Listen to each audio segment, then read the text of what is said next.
dessem a glória dele. Nessa noite, vamos ler Marcos capítulo 1, versículos 29 ao 39. Para mais uma vez nós falarmos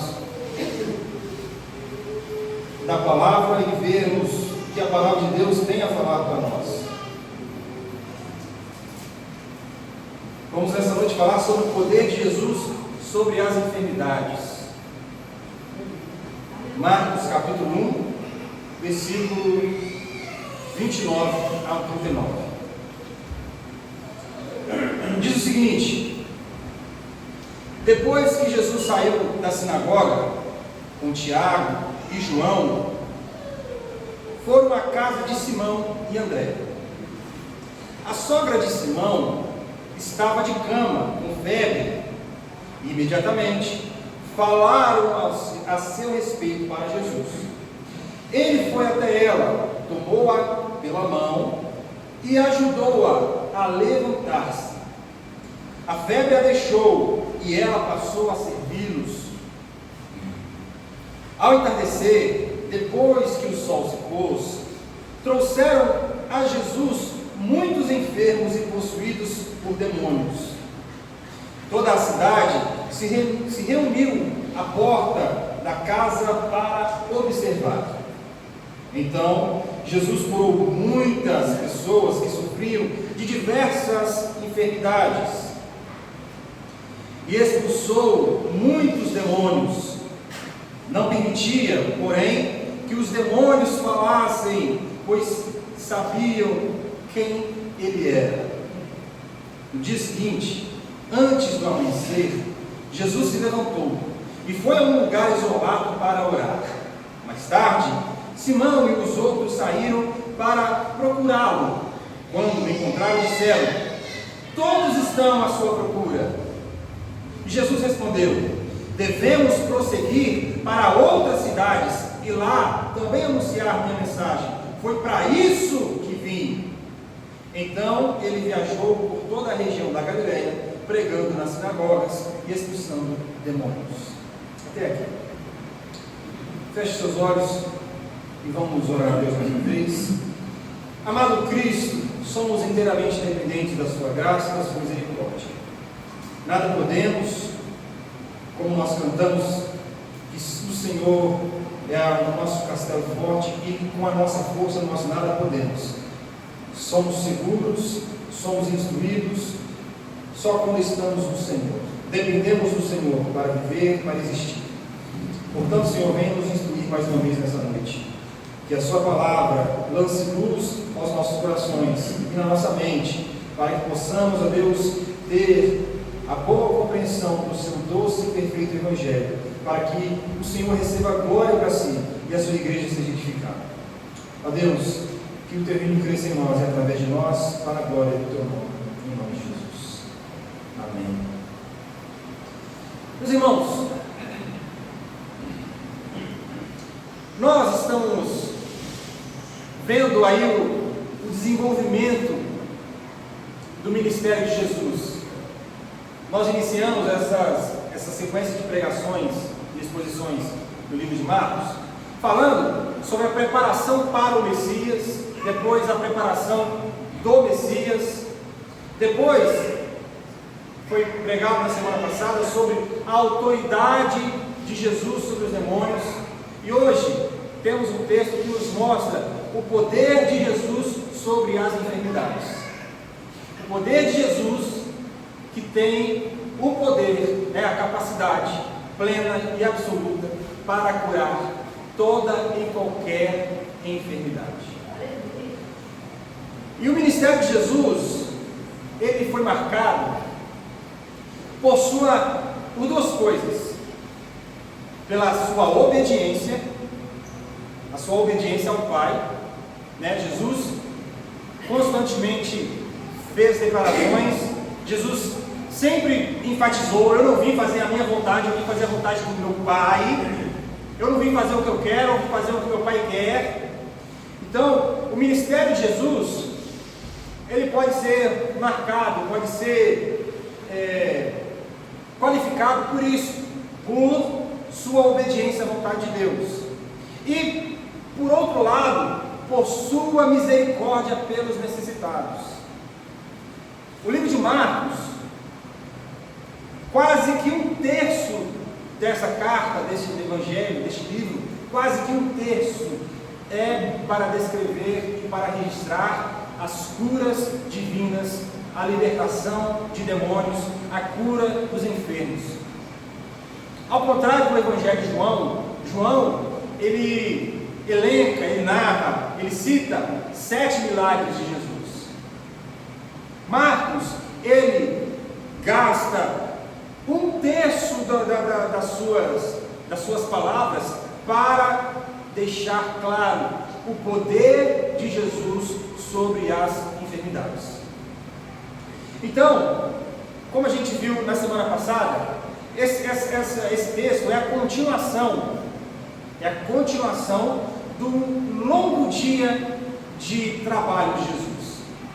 Jesus, como a gente viu na semana passada, ele foi na sinagoga, e lá ele falava com autoridade, e a autoridade de Jesus estava no seu falar, porque não só no seu ensino, mas quando se manifestou um demônio no meio da sinagoga, Jesus o repreendeu dizendo: cala-te. O demônio se calou, foi repreendido e saiu.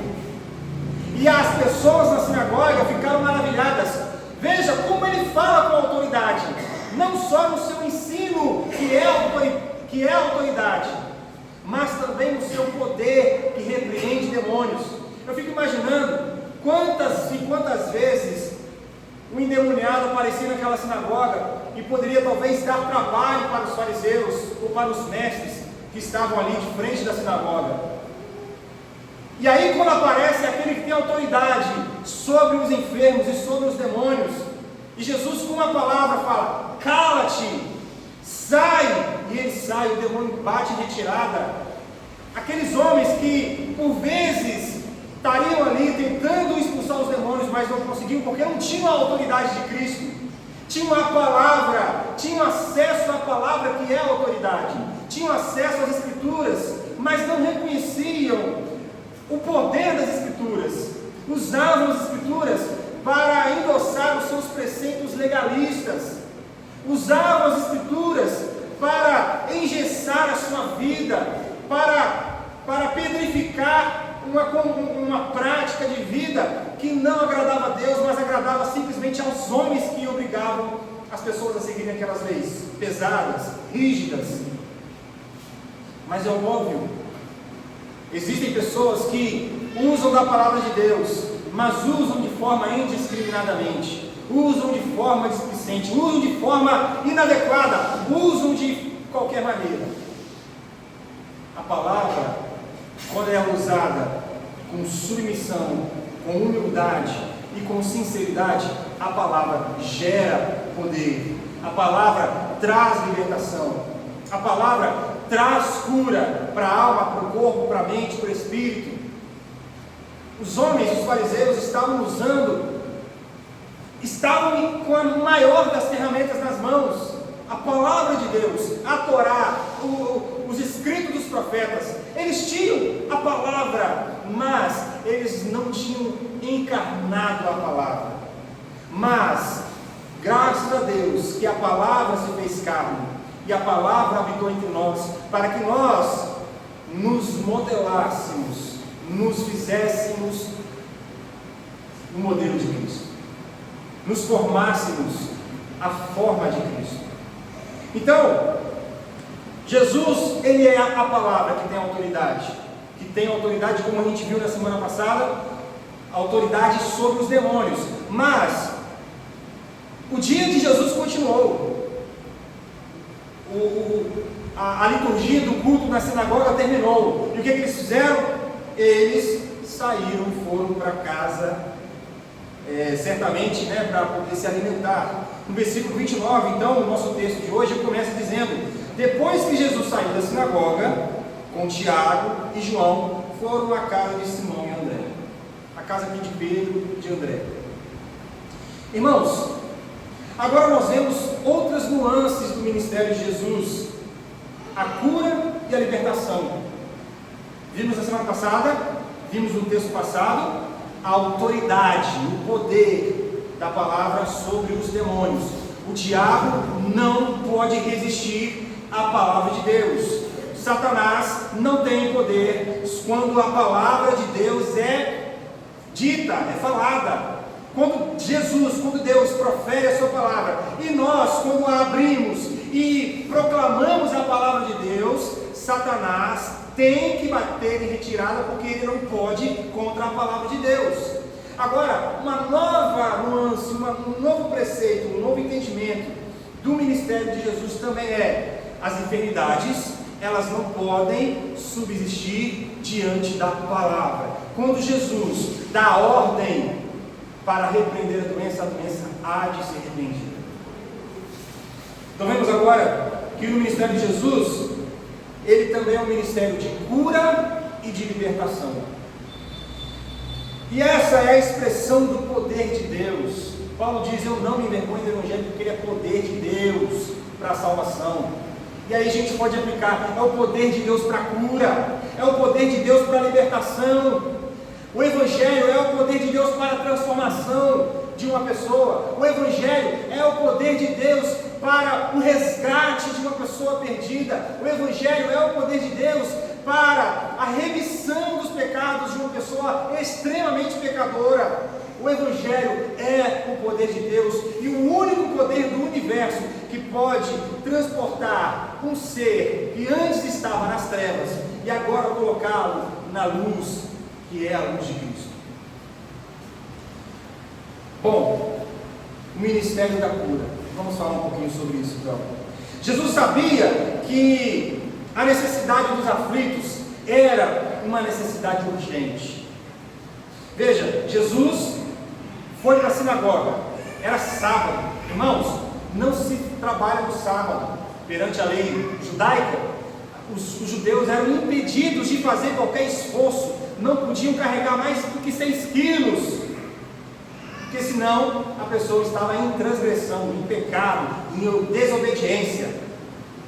Veja, Jesus sai da sinagoga e obviamente com fome, talvez estavam esperando ali, talvez a sogra de Pedro ficou em casa preparando o almoço, enquanto os homens foram para a sinagoga, a sogra ficou em casa.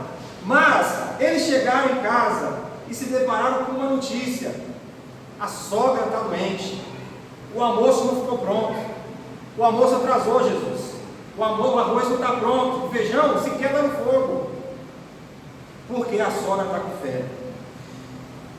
A sogra, versículo 30, a sogra de Simão estava de cama, com febre, e imediatamente eles foram falar para quem? Para aquele que tem autoridade. Eles viram Pedro, Simão, Tiago, João, André, eles estavam com Jesus na sinagoga. Eles viram Jesus pregar com autoridade, falar do Evangelho com autoridade, falar acerca do reino de Deus com autoridade. E não só isso, viram Jesus curar o endemoniado, libertar o endemoniado. E eles falaram: rapaz, aí tem alguém com autoridade. Aí se depararam com a situação da mulher, da sogra de Pedro, que estava doente, com febre. Vamos falar para Jesus.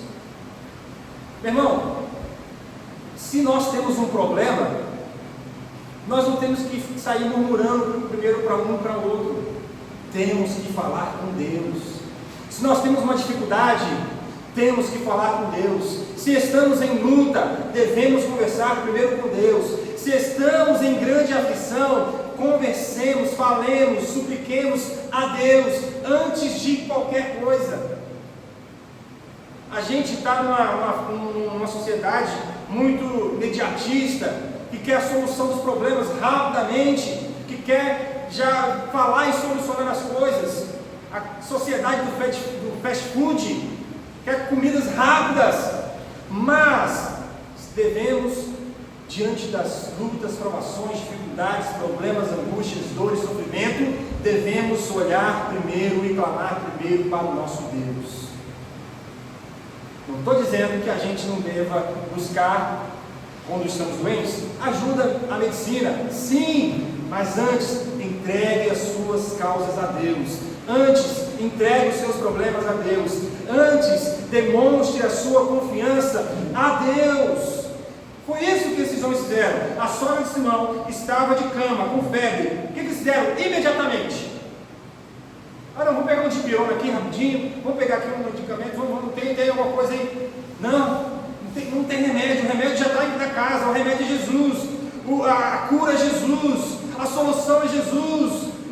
É Jesus que está na casa, então é Jesus que devemos buscar primeiramente. Imediatamente falaram a respeito com Jesus.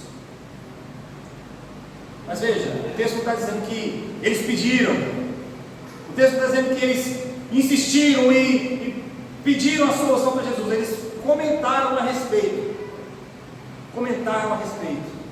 Isso demonstra uma questão de relacionamento, de intimidade. Sabe, Jesus, a gente está com um problema aqui, está trazendo um certo desconforto. Poxa, atrasou o nosso almoço aí, né? Porque a sogra ia fazer aquele feijão tropeiro para a gente hoje. Atrasou, está com esse problema, né? Mas, irmãos, isso demonstra confiança relacional. Quando nós buscamos falar dos nossos problemas, levar para Jesus as nossas queixas, não é que nós estamos nos colocando na posição de importunar Jesus, mas nós estamos nos colocando na posição de que existe alguém que é um ombro amigo para nós, existe alguém que pode estar à disposição para ouvir os nossos problemas, existe alguém que pode nos dar total atenção quando estivermos em dificuldade. É uma posição nossa que Deus nos colocou. Deus nos deu a dádiva de nos relacionarmos com Ele, de conversarmos com Ele, de pedirmos e de sermos assistidos por Ele. Bom, então, mas veja, Jesus talvez estivesse cansado.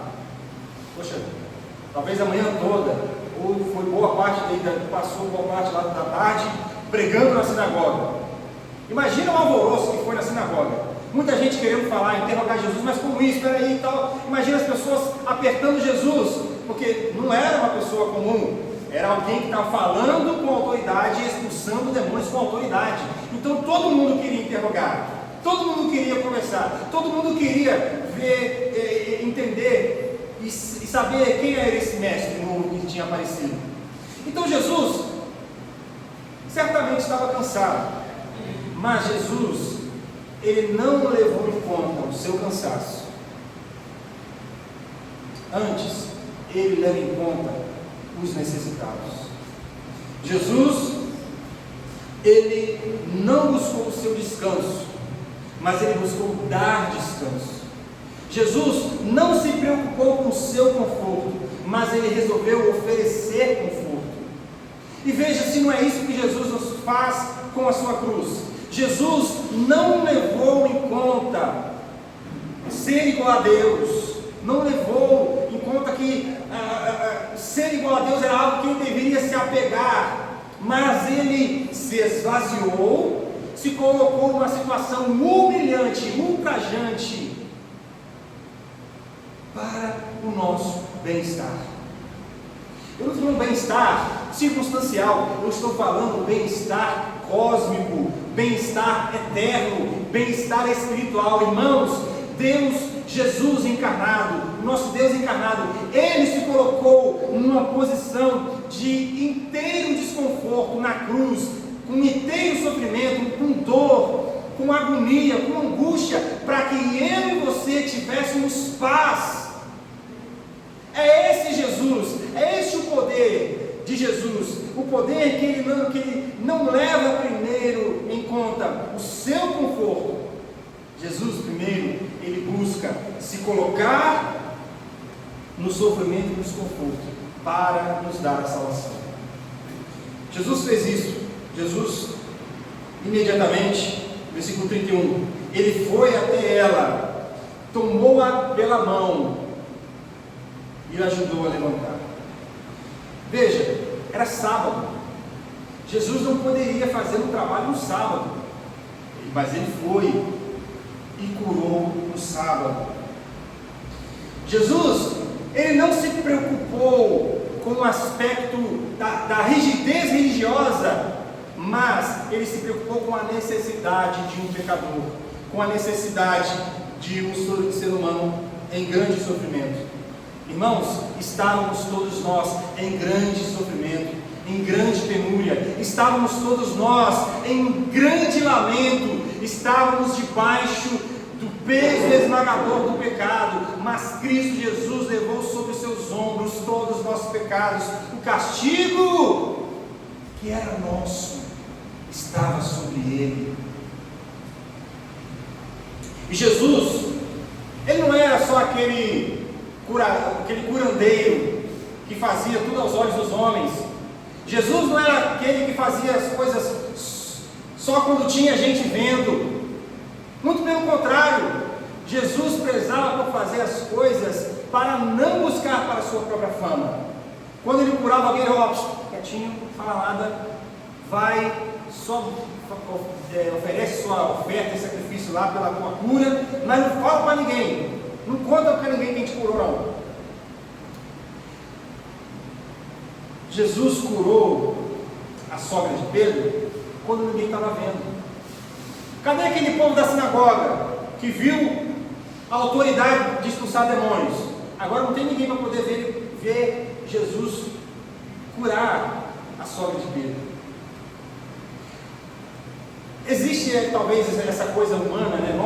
Nós temos a tendência de fazer coisas aos olhos dos homens, de nos empenharmos e fazermos cada vez melhor quando nós estamos sendo assistidos, quando nós estamos em meio à multidão. Mas devemos aprender aqui com o nosso Jesus, que independentemente da multidão, independentemente da luz, do holofote, se você está sendo visto, ou se você está no secreto, você deve viver uma vida de sinceridade com Deus. Você deve viver uma vida que busca glorificar o nome de Cristo. Você deve buscar viver o maior dos milagres, o milagre da salvação. Então, longe dos holofotes, bastou que Jesus tocasse. Veja o versículo 31, ele foi até ela, tomou-a pela mão. Engraçado, né? Jesus não precisou falar, seja curada. Jesus não precisou dar uma ordem para a doença sair. Jesus simplesmente, com um gesto de intimidade, com um gesto de carinho, ele segurou-a pela mão, ajudou-a a levantar, na delicadeza de Jesus, na perfeição gentil de Jesus. A mulher está enferma, a mulher está doente, vem cá, com delicadeza, com gentileza, eu te ajudo a levantar. Irmãos, é isso que Jesus faz conosco. Jesus é o cavaleiro que nos levanta da lama. Jesus é o príncipe dos príncipes que nos segura pela mão e nos ajuda a levantar quando estamos caídos. Jesus é esse que tem poder suficiente, que ele não precisa falar uma frase de efeito para que a cura venha a acontecer. Jesus é aquele que demonstra poder sem sequer usar palavras, apenas com uma ação de gentileza, com uma ação de delicadeza. Ele ajuda a mulher a se levantar. E veja que é no ato da gentileza de Jesus. Eu te ajudo. Na verdade, ele nem falou eu te ajudo. Ele só pegou na mão dela, ajudou ela a levantar. E nessa ação, a mulher foi curada. O que a gente pode aprender disso? Às vezes a gente quer criar coisas muito fantasiosas, criar rituais místicos para poder buscar uma cura. Em congressos de cura e libertação por aí, as pessoas vêm aqui, você vai tocar no lençol, você vai beber dessa água, você vai pegar esse sal, você vai jogar esse óleo, você vai... Irmãos, não precisa disso. Basta apenas termos o poder da intimidade do nosso Cristo. Jesus, sendo íntimo, amigo da família, ele tinha acesso para poder chegar naquela mulher, pegar na mão daquela mulher e ajudar ela a se levantar. Da mesma forma, Jesus está próximo de nós. Jesus é nosso, é íntimo de nós. Ele se fez próximo. O véu se rasgou. Nós não temos mais a separação. Nós não temos mais aquele pano, aquele véu, aquela cortina que nos separava de Deus. Agora nós temos um livre acesso à gentileza de Cristo, à delicadeza de Cristo. Nós temos um livre acesso ao carinho de Cristo, ao amor de Cristo, aos cuidados de Cristo. Nós precisamos reconhecer essa intimidade que o Senhor nos coloca. Não precisamos inventar a roda, não precisamos inventar coisas, sabe, místicas, esotéricas. Tem que beber isso, tem que fazer isso, tem que pagar promessas, esse tipo de coisa que tem religiões pagãs. Nada disso é necessário. É necessário apenas a presença do nosso Cristo. É suficiente. A presença de Cristo é suficiente. Se Ele está na casa, não existe doença. Se Ele está na casa, onde Ele entra, a doença vai embora, a escuridão vai embora, os demônios vão embora, o pecado vai embora, o medo vai embora. Onde Jesus entra, entra a confiança, entra a esperança, entra a salvação, entra a cura, entra a libertação. Por quê? Porque Ele é aquele que tem autoridade e tem o poder sobre as enfermidades.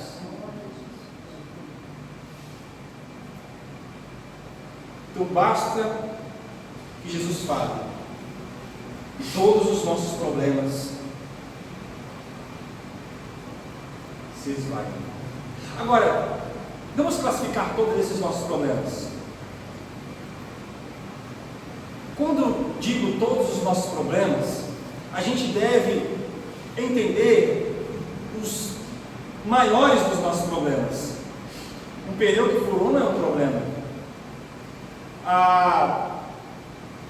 Talvez perder uma quantia financeira pode se tornar um problema circunstancial, mas ainda não é desse problema que estamos falando.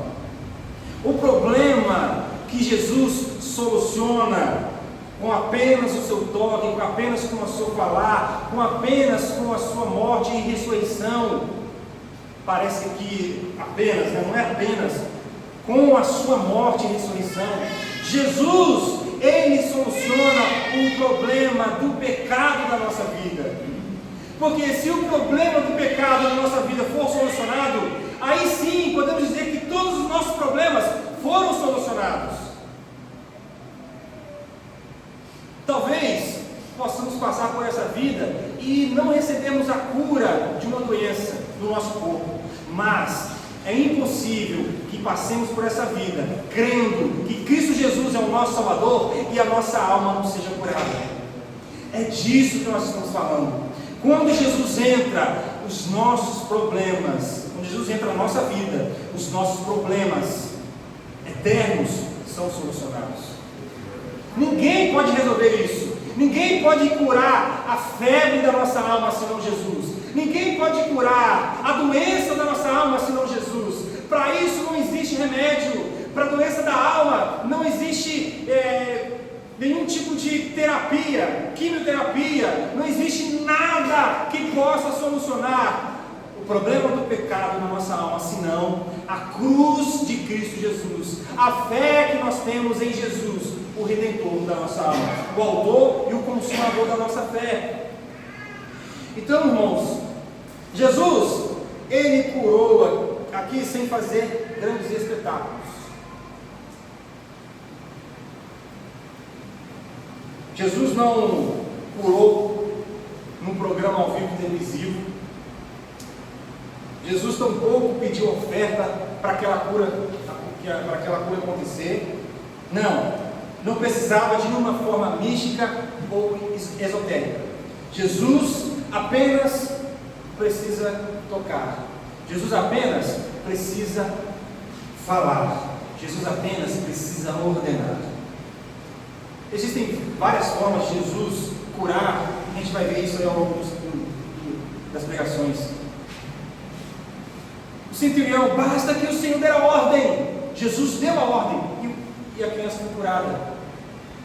Basta que o Senhor vá lá, porque eu sei que sua presença vai curar. Irmãos, Jesus é aquele que, quando entra na nossa vida, todas as mazelas da nossa alma, ela é então curada.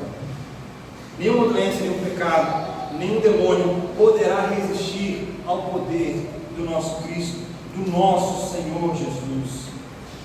E diante disso, qual é a resposta?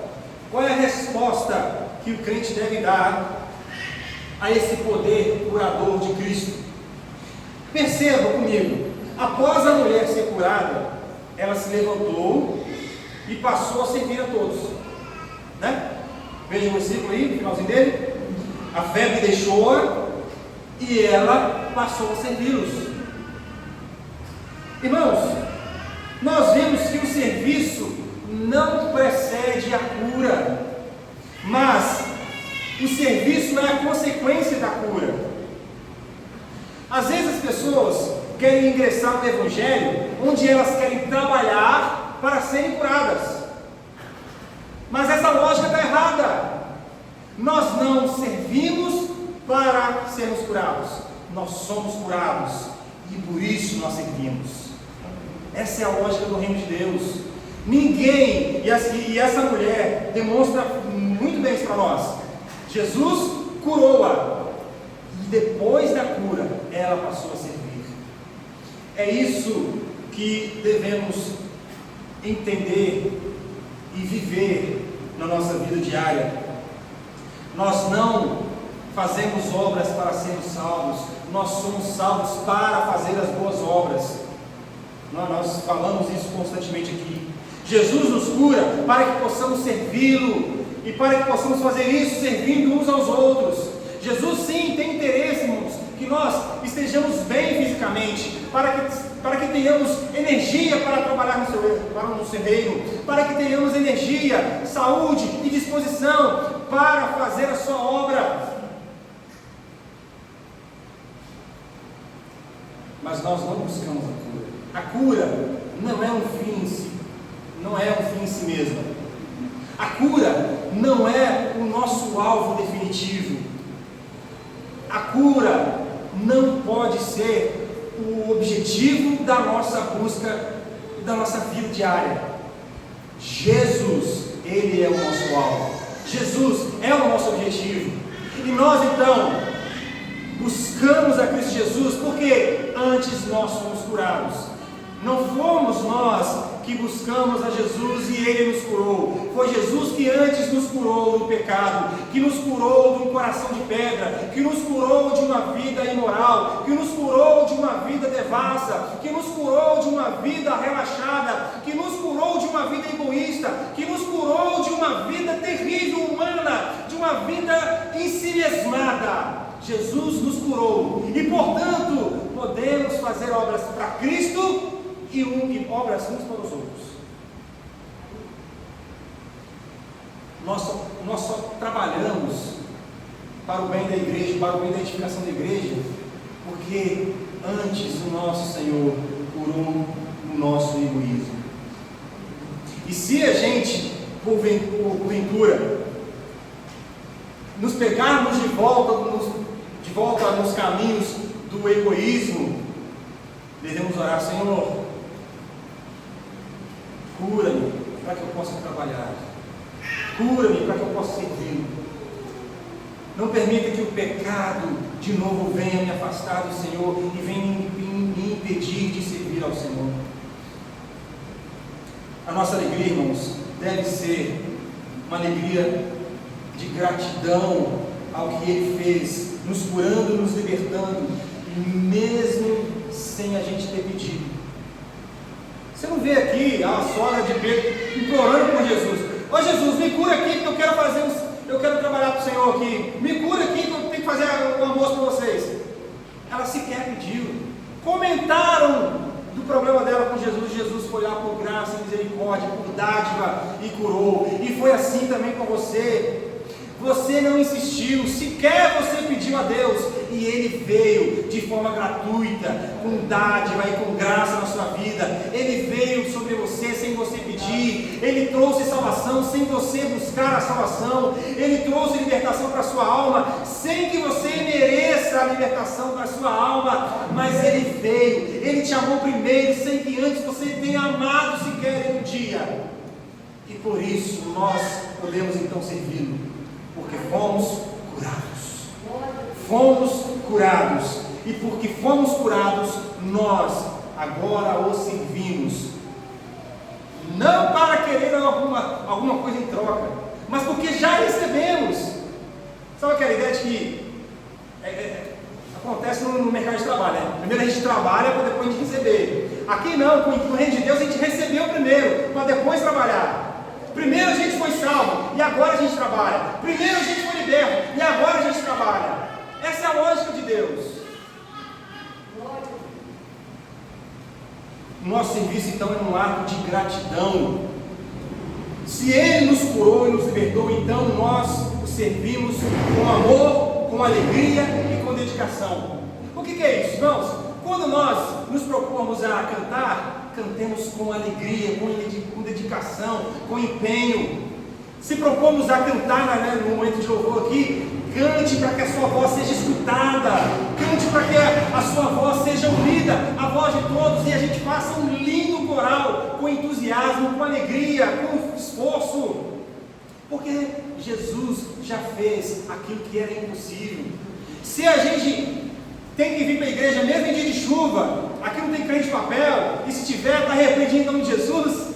Irmãos, seja chuva, sabe, independente do tempo, independente da circunstância, nós sabemos que precisamos buscar o nosso Deus, trabalhar para o nosso Deus, servir o nosso Deus. Não existe tempo ruim, porque o tempo ruim Jesus já repreendeu lá naquela cruz. O tempo ruim do pecado, o tempo ruim da nossa vida estranha, pecaminosa, o tempo ruim daquela vida das obras humanas. Agora, a gente passa a ver sobre a popularidade de Jesus. Sem dúvida, muita gente em Cafarnaum ficou muito admirado, sabendo que havia ali um homem que tinha autoridade para falar coisas com autoridade e para expulsar demônios com autoridade. E talvez espalhou-se também naquela cidade, naquele mesmo dia. Veja, a gente está falando isso aqui tudo num dia só. Num dia, Jesus veio para a sinagoga cedo, pregou com autoridade, expulsou o demônio com autoridade. Depois, talvez aí depois do almoço, chegou em casa, o almoço não estava pronto, Jesus repreendeu a febre da sogra de Pedro. E aí, eles almoçaram, eu penso que depois do almoço, lá por volta das 2 horas da tarde, alguém foi dar uma esticada, depois do almoço foi dar uma esticada, e rapaz, você não sabe o que aconteceu ali, ó. Minha sogra estava com febre, mas na hora que eu olhar que expulsou o demônio, também expulsou a febre dela. E aí as pessoas ouviram sobre um mestre, um pregador que tem autoridade. E o que aconteceu? Surgiu a popularidade de Jesus. No versículo 32, ao entardecer, e só depois do sol se pôr, trouxeram a Jesus muitos enfermos e possuídos por demônios. Ora, por que só depois do sol se pôr? Porque era sábado. Enquanto o sol estivesse no céu, ninguém podia fazer nada. Vamos ali, tem um pregador lá na casa de Pedro. Eu vi ele de manhã, ele foi olhando na sinagoga, expulsou um demônio. Dizem que ele curou a sogra de Pedro. Rapaz, eu vi que ela estava doente mesmo. Rapaz, esse homem é poderoso, né? Eu estou aqui com meu sobrinho que está doente. Vamos lá. Não, calma aí, espera o sol se pôr. Senão a gente pode ser pego e no pecado. Então, por causa da rigidez da lei, as pessoas esperaram o sol se pôr para irem até Jesus. Apesar de toda a fama e a demonstração de poder que Jesus demonstrou ter, as pessoas estavam ainda impedidas de ir a Jesus. Irmãos, veja um problema aqui. A gente sabe que Jesus salva, a gente sabe que Ele é o sol da justiça, mas esperar o sol se pôr, eu preciso esperar primeiro a circunstância da minha vida se resolver, para depois eu ir para Jesus. Aquela conversa, eu sei que Jesus é o Salvador, que Jesus é Deus, eu sei que eu preciso ser salvo por Jesus, mas eu vou fazer isso quando eu largar o cigarro. É o sol se pondo aqui, é o povo esperando o sol se pôr. Quando eu largar a cerveja, eu vou para Jesus, esperando o sol se pôr. Não, quando eu terminar a faculdade, passar essa fase aí de juventude, quando eu estiver mais maduro, casado, com uma família certinho, aí eu vou para Jesus. Está esperando o sol se pôr. Isso é um comportamento humano que não reconhece a urgência da nossa necessidade. A pessoa até entende que ela precisa de Jesus, mas ela não entende que ela está extremamente podre por dentro, está por um fio, que talvez ela não vai poder esperar até o sol se pôr, talvez quando o sol se pôr, seja tarde demais, talvez quando esperar o sol se pôr, não vai ser o tempo necessário para que ela chegue até Jesus. Quando nós reconhecemos a autoridade de Jesus, nós devemos nos jogar urgentemente para Cristo Jesus. Reconhecemos que Jesus é a palavra, que Ele é o Verbo encarnado, que Ele é o Deus encarnado, que Ele é o Deus entre nós, que Ele é o nosso Emmanuel. Então por que vamos esperar o sol se pôr? Por que vamos esperar uma situação se resolver primeiro, para depois buscar Jesus? Irmãos, independente da circunstância, independente se o sol está no meio de dia, nós devemos buscar a Jesus para já, com urgência. Não temos tempo para perder. Mas o povo aqui estava debaixo da rigidez da lei. Quantos não usufruem da presença de Cristo, impedidas pela religiosidade? Estão nas igrejas, mas não desfrutam da presença de Deus, porque elas estão mais preocupadas com o sol se pôr, ou seja, com a religiosidade, porque não tem que fazer isso, tem que isso aqui, vamos resolver as coisas, é religião, não, eu tenho que botar o terno, eu tenho que botar a gravata, tem que fazer isso, tem que fazer aquilo, a religião, e a presença de Cristo, e Deus, e Ele, Cristo está lá, não temos tempo para esperar o sol se pôr, vamos agora. Muita gente dentro das igrejas, mas impedidas pela religião. Quantos deixam de se aproximar de Cristo porque antes querem se tornar perfeitos? Como eu falei, quando eu deixar o cigarro, eu vou para a igreja. Cansei de ouvir isso. Não, pastor, tem muitas pessoas que falam isso. A pessoa quer primeiro ser perfeita para ir até Cristo.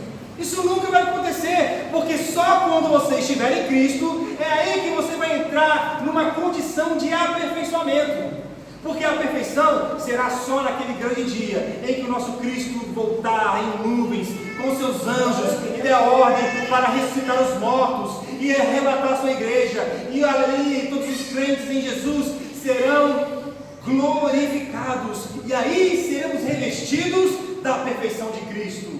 Até lá, nós estamos num processo e temos que caminhar, e porque a caminhada é longa, nós temos que correr, e não temos tempo para esperar o sol se pôr, devemos correr. Quantos se aproximam de Jesus apenas pela curiosidade? Veja, no versículo 33, toda a cidade se reuniu à porta para observar.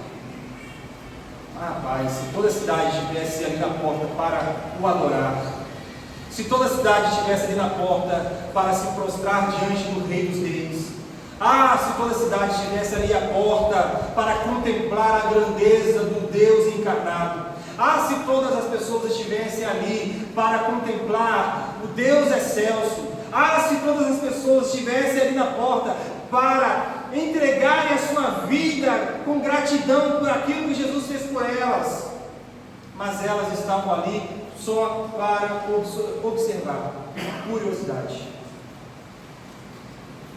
Versículo 34, então Jesus curou muitas pessoas que sofriam de diversas enfermidades. Irmãos, aí a gente passa a falar sobre o poder para curar. Jesus tem o poder para curar, mas é o poder para curar com propósito. Isso explica muita coisa, porque a gente tem às vezes na igreja um crente que é crente de verdade, é fiel a Deus, ora, busca na palavra, mas a pessoa sofre uma doença, e talvez a pessoa passa a vida inteira com a doença, e talvez a pessoa é levada a óbito pela essa doença, e aí fica a pergunta, mas Jesus, o Senhor não pode curar? Por que o Senhor não curou o servo fiel? Por que o Senhor não curou aquela pessoa que estava ali em espírito e em verdade?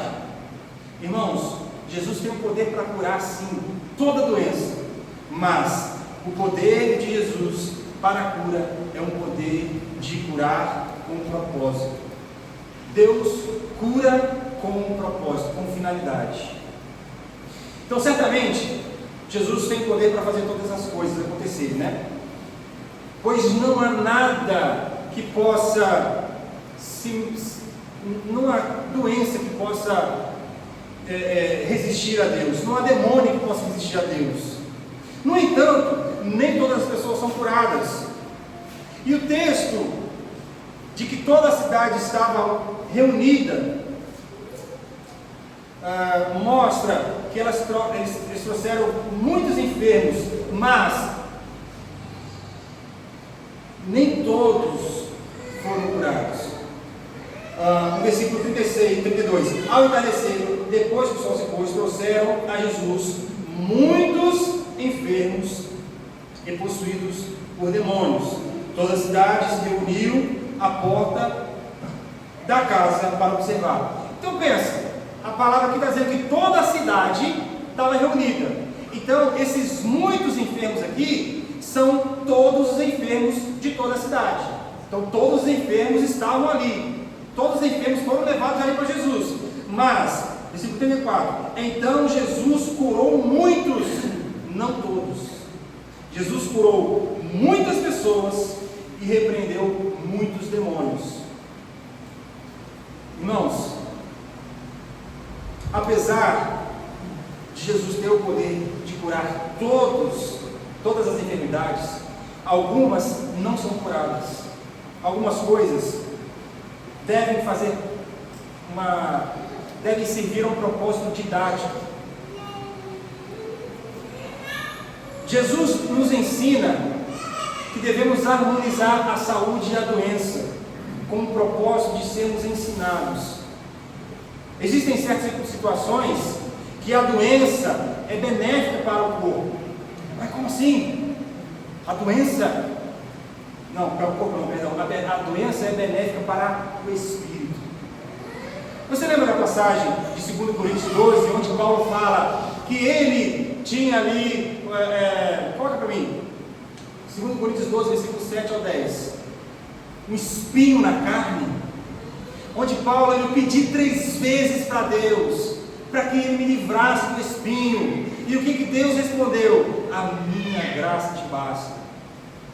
Ainda que eu tenha recebido revelações tão maravilhosas, ou seja, Paulo vivendo no poder de Deus, Paulo está voando, Paulo está recebendo revelação de Deus, está produzindo teologia, Paulo está levantando igreja, plantando igreja, pastoreando igreja, mas ainda disso, portanto, para evitar que eu me tornasse arrogante, foi-me dado um espinho na carne. Então veja, existem doenças, existem problemas circunstanciais que Deus permite e não tira de nós, para que nós não nos tornemos arrogantes, para curar o nosso ego, para curar a nossa mente, para limitar a nossa vida.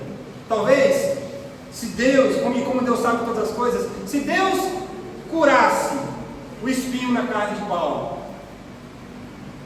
poderia cair na arrogância, porque ele reconhece isso, para evitar que eu me tornasse arrogante. Paulo, ele aprendeu que o espinho na sua carne o livrava da arrogância. Então, irmãos, Cristo cura, com certeza. Tem o poder para curar tudo, com certeza. Mas Ele faz isso sempre com um propósito. E por último, a fama de Jesus não sobrepuja o propósito. Após um dia de intenso trabalho, curando os enfermos, libertando os endemoniados, Jesus, Ele não tirou uma folga do seu propósito. Vamos ver o que Jesus faz. Jesus, até o versículo 34, ele estava ali curando as pessoas que sofriam de enfermidades e expulsando demônios. E ali Jesus sempre na sua autoridade, não permitindo que os demônios falassem, porque demônio, a gente não tem que conversar com demônio. Demônio não é alvo de diálogo, nosso. E quando igrejas por aí começam a conversar com demônio, a gente tem que duvidar da igreja, porque demônio não deve ser interrogado. O que a gente vai interrogar demônio? O diabo só fala mentira, é o pai da mentira. O que a gente vai querer falar? Saber que está falando mentira. Então não tem necessidade nenhuma de ouvir o diabo falar. Zero. A gente não tem que conversar com o diabo. O diabo é mentiroso. E aí Jesus mostra isso. Jesus não permitia que os demônios falassem. E apesar de que eles estavam reconhecendo uma verdade aqui, sabiam que Jesus era o Filho de Deus, Mas, ufa, o dia foi intenso, De manhã na sinagoga, na hora do almoço na casa de Pedro, depois do sol se pôr, a cidade toda veio para a porta aqui. Jesus, com o seu devido propósito, curou muitos, não todos, mas o dia foi cansativo. Ainda assim, Jesus não se desviou do seu propósito. Veja o versículo 35. No dia seguinte, antes do amanhecer, Jesus se levantou. E Jesus fez uma coisa aqui que muitos, talvez, se não todos nós, não estamos mais acostumados a fazer, Jesus se levantou e foi a um lugar isolado para orar. Gente, talvez Jesus poderia dizer assim: acho que hoje não vou levantar cedo não, Tem já o dever já foi cumprido. Aqui na cidade de Cafarnaum, o pessoal já viu que eu sou o Todo-Poderoso. O pessoal já viu aí que eu tenho autoridade sobre os demônios, eu tenho autoridade sobre as enfermidades. Dever cumprido. Beleza, não vou tirar um dia de folga. Não. É exatamente porque nós somos chamados por um propósito e nós devemos nos empenhar com um propósito da nossa consagração, por meio da oração. Jesus estava cansado fisicamente, porque talvez ele, imagina, gente, a cidade de Cafarnaum devia ter em média umas 15 mil pessoas. Imagina uma multidão de gente ao redor da casa de Pedro, querendo cura, e Jesus curando. Talvez Jesus foi para altas horas da madrugada. Mas ainda assim, antes do sol nascer, Jesus se levantou e foi orar. O Deus encarnado foi orar. Mesmo depois de ter feito um belíssimo trabalho divino, Ele foi orar. Isso não nos envergonha? Isso não deve queimar a nossa cara? A gente não deve se sentir envergonhado, sabendo que Jesus, mesmo cansado, Ele levantou de madrugada e foi sozinho. Ele não ligou o celular e gravou a oração no monte. Ele se retirou, talvez ele foi para um lugar ali isolado, mas não botou no celular para gravar e orando. Olha aqui, como eu estou orando com vocês, humanidade. Hoje muitos pastores ficavam fazendo isso, Uns profetas aí ficam gravando aqui, estou orando com vocês, o celular aqui em cima, aqui, gravando. Gente, a gente deve prezar pela nossa intimidade com Deus, pelo nosso secreto. Jesus foi falar secretamente com Deus. Jesus sozinho foi falar com Deus. Nós não precisamos de multidão de gente para orar. É quando nós estamos sozinhos que devemos mostrar para Deus que temos intimidade com Deus na oração.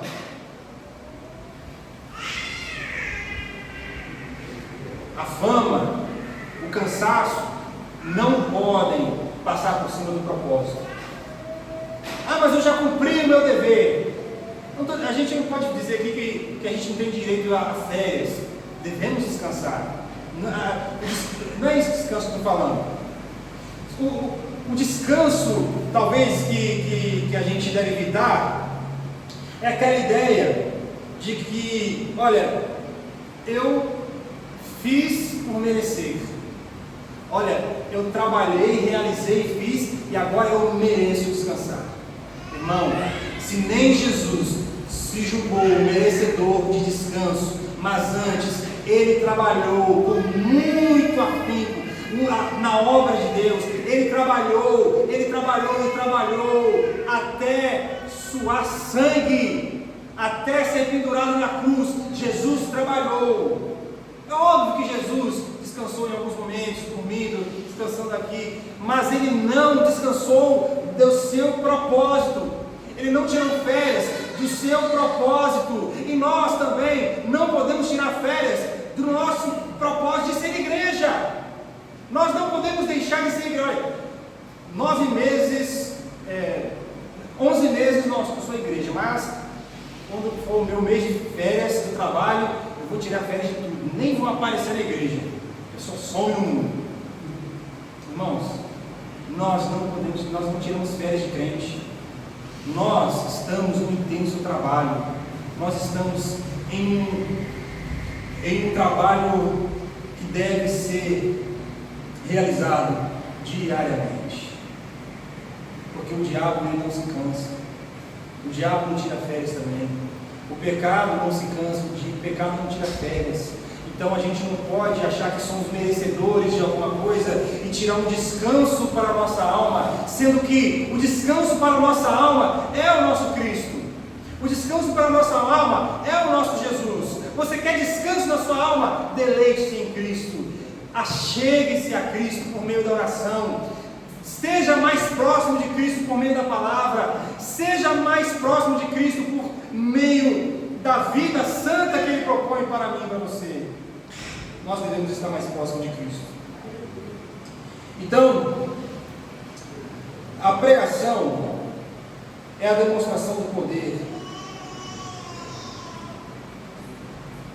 que causa um grande impacto naquela cidade. Jesus pregou na sinagoga, eles foram impactados. Jesus pregou para a multidão ao curá-los e eles foram impactados. E Jesus poderia desfrutar de um sentimento de dever cumprido, mas ele não reservou um dia para descansar, e sim para orar. O tipo de descanso condenável é aquele descanso com uma sensação de merecimento. Irmãos, nós não merecemos nada, nós recebemos tudo por meio da graça. Se temos alguma coisa, é somente por meio da graça. Deus nos livre de achar que somos merecedores de alguma coisa. E por fim, a seara é grande, o campo é gigante, a obra é gigantesca. É por isso que nós não podemos fugir do propósito, porque Jesus sabia que a obra é grande e ele não parou para descansar. Veja comigo, a gente já termina, aqui nos versículos 36. Mais tarde, veja, mais cedo Jesus levantou para orar. Só mais tarde, o preguiçoso do Pedro foi procurar Jesus. Mais tarde, Simão e os outros saíram para procurá-lo. 37. Quando o encontraram, disseram: todos estão à sua procura. O que Jesus respondeu? Devemos prosseguir. Irmãos, Jesus percorreu por toda a Galileia. Pra você ter noção, a região da Galileia era uma província do Império Romano, ficava dentro do território de Israel. E essa província chamada Galileia, ela tinha, digamos que uma extensão de linha reta assim, percorrendo o Rio Jordão, de uns 40 quilômetros, né? De uma ponta a outra do Rio Jordão, eram uns 40 quilômetros que pegava a área da Galileia. E tinha muitos vilarejos na região da Galileia. Tinha Corazim, tinha Cafarnaum, que Jesus estava aqui, Caná, quando Jesus realizou aquela milagre, né, de transformação da água em casamento. Então, sim, cada vilarejo desse ali, o historiador Flávio José diz que cada vilarejo tinha em média uns 15 mil habitantes. Então Jesus sabia que tinha muita área para ser alcançada e muita gente para ouvir o Evangelho. Então Jesus, ele ocupou o lugar central do seu ministério com a pregação da palavra. Jesus, as pessoas estão te procurando. Olha, já curei esse povo, eu já preguei para esse povo, agora vamos para o próximo, porque tem muita gente para pregar. É por isso que Jesus não tira o descanso, é por isso que Jesus não se importa com o seu conforto e estender o sono um pouquinho até mais tarde. Não, ele levanta cedo para orar e ele já vai partir para outra cidade para pregar, porque importa que o reino de Deus seja pregado a todos os homens. Jesus, ele trabalhou com muita energia. A pregação é mais importante do que qualquer milagre realizado. Milagre é importante para quê? Para testemunhar, para confirmar que ele é o Messias. Mas é a pregação que produz o maior de todos os milagres. É na pregação do Evangelho que as pessoas são curadas na alma. Jesus disse: devemos prosseguir para outras cidades e lá também anunciar a minha mensagem. Foi para isso que eu vim. Não foi para poder ficar curando as pessoas dia após dia. Eu vou curar, Jesus cura porque ele se compadece. Mas a preocupação de Jesus está em ensinar o Evangelho, em pregar o Evangelho. Mais importa que sejamos curados na alma pela pregação do Evangelho do que curados no nosso corpo pelo poder do Espírito. É lindo, irmãos, quando nós vemos alguém ser curado no corpo, um cego que passa a ver, um paralítico que passa a andar, um leproso que estava com a pele toda podre e agora é purificado. É maravilhoso a gente ver essas histórias aqui, a gente fica maravilhado com o poder e com a compaixão de Jesus. Mas a maior compaixão que Jesus tinha para a humanidade, para o povo, para os vilarejos, para as pessoas que estavam ali na Galileia, era levar a palavra dele. Do que adianta a cura se a gente não tem a palavra? Do que adianta ver milagre se a gente não tem a palavra encarnada, se a gente não tem o autor da palavra? O milagre pode vir hoje, mas amanhã pode vir outra doença. E aí, a gente vai ficar de milagre em milagre, milagre em milagre. Nós precisamos resolver definitivamente o problema da nossa alma. E isso se resolve somente com a palavra, o Verbo que se fez carne. Jesus. É pela palavra que nós somos libertos, é pela palavra que nós somos salvos, é pela palavra que nós somos sustentados. Irmãos, a palavra que oramos é que nos ensina a orar, a palavra viva que nos dá vida e que nos ensina a viver, a palavra que cura não só o nosso corpo, mas o nosso espírito, a palavra que se fez carne e habitou entre nós, e nós devemos pregar Jesus Cristo, Ele é a palavra. O ministério central da igreja deve ser a pregação da palavra, porque o ministério central de Jesus era a pregação da palavra. O exercício central da vida de Jesus é a pregação da palavra. E assim também nós, como seus discípulos, devemos fazer da mesma forma. Irmãos, por isso a gente sempre convida a igreja a vir e nos estudos, quarta-feira, na escola dominical, no culto de domingo à noite, para falarmos da palavra. Amém? Louvado seja a palavra, louvado seja o dono da palavra, louvado seja a palavra encarnada, Jesus Cristo. Vamos orar. Senhor nosso Deus, nós agradecemos por Tua palavra, a Tua palavra que é santa, viva e eficaz. Eficaz para curar-nos, não só no corpo, mas na profundeza da nossa alma. A Tua palavra, ela cura as nossas mazelas. A Tua palavra é o Cristo encarnado. Tu és a palavra, tu és o verbo vivo, tu és o Cristo, o Filho do Deus vivo, o Cordeiro de Deus, que tira o pecado do mundo pelo poder da palavra. E Senhor, nós não nos envergonhamos do Evangelho, porque ele é o poder de Deus para a salvação. Transforma-nos, ó Deus, portanto, cada dia mais por este Evangelho, e que sejamos alcançados e que possamos alcançar tantas outras vidas pelo poder dessa palavra. Em nome de Jesus. Amém.